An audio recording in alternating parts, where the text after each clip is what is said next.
ইয়া আল্লাহ, কিশোরগঞ্জ নাজিরপুর, আল্লাহ আপনার বান্দাদেরকে নিয়ে আমি গুনাহগার মোশাররফিন আলী হাত উঠাইলাম।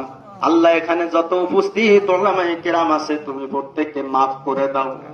নবীর খাঁটি ওয়ারিস হিসাবে কবুল করে নাও।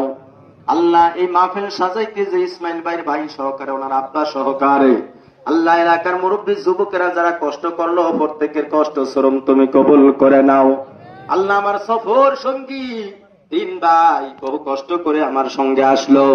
ঢাকা থেকে এখানে আসতে বহু কষ্ট হইল গো মালিক, সারা দিনটাই চলিয়া গেল।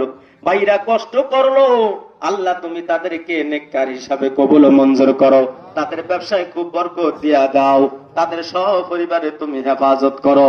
মজলিসে উপস্থিত যারা আমার মাদ্রাসা কোরআন শিক্ষা মাদ্রাসার জন্য হেফজখানার বিটির কাজের জন্য দান করলো, আল্লাহ প্রত্যেকের দান তুমি কবুল মঞ্জুর করে নাও। ইয়া আল্লাহ, এই মাহফিল সাজাইতে যাইয়া মা বোনেরা হুজুরদের খাদ্য ফাঁক করলো, আল্লাহ তুমি কবুল মঞ্জুর করো। প্রত্যেককে তুমি নেক হায়াত দান করিয়া দাও। যারা টাকা দিল, দান করলো, সদকা করলো, সবে তুমি দেখলে। আল্লাহ মেহেরবানি করিয়া প্রত্যেককে দান সদকা উসিলায় প্রত্যেকের পরিবারে কে তুমি হেফাজত করো। আল্লাহ প্রত্যেকের পরিবারকে তুমি সুস্থ রাখো, প্রত্যেকের ছেলে মেয়ে সহকারে তুমি সুস্থ শরীর দিয়া দাও। এই কিশোরগঞ্জ নাজিরপুরের ওলামায়ে কেরামদেরকে কবুল করে নাও। এই কিশোরগঞ্জ নাজিরপুরের প্রত্যেকটা মুসলমানের ঘরে হেদায়েতের বাতি জ্বালায়া দাও। ইয়াশরাহ সাদরাহু লিল ইসলাম। আজকে মাহফিলে যুবক বৃদ্ধ যারা উপস্থিত হইল রে মালিক, প্রত্যেকের সিনাকে তুমি নূর দিয়া ভরপুর করিয়া দাও।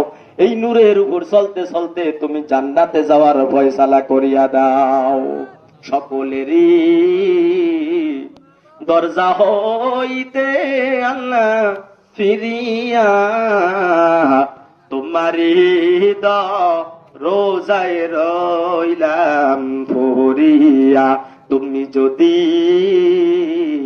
মাফ না করো বান্দারে, বলো তোমার বান্দা যাবে কারদারে। আপন হাতে বান্দা তুমি বানায়া কেমনে দিবা জাহান্নামে ফেলিয়া। সুখের বাড়ি শখের সংসার সাজায়া কোন দিন জাহানি যাইতে হইবে এইসব সারি।